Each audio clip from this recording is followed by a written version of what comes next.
సోది చెప్పించుకుంటా గానీ ఏం తీసుకుంటావు చెప్పు. నాకు డబ్బులేమి వద్దు తల్లి, నాకు కొన్ని శతక పుస్తకాలు ఇస్తే చాలే తల్లి.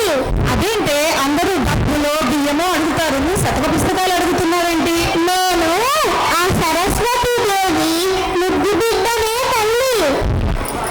నా మాతృభాషను నేను గౌరవించుకుంటానే తల్లి. అవునా? ఇదిగో శతక పుస్తకాలు తీసుకో.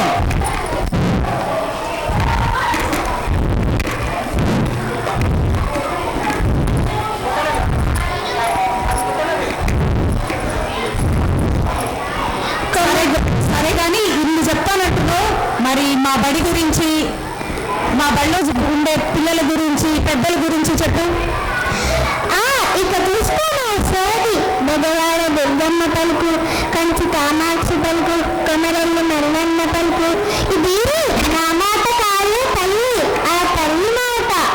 నీ బడి పేరు విద్యాక్షేత్రమే తల్లి. అక్కడ పెద్దమ్మలు పెద్దలు మిమ్మల్ని వారి పిల్లల లెక్క చూసుకుంటేనే తల్లి.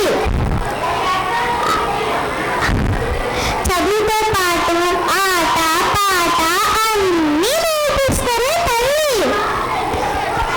వారి బాటల్లో నడిచి మీ బతుకుని వెలుగుతో నింపుకోండే తల్లి.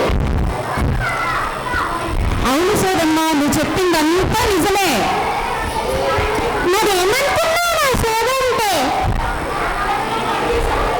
మీ దేశానికి, మీ తల్లిదండ్రులకి, మీ బడికి పెద్ద పేరు తెచ్చినాక మళ్ళీ వస్తూనే తల్లి, అది పేరేస్తూనే తల్లి.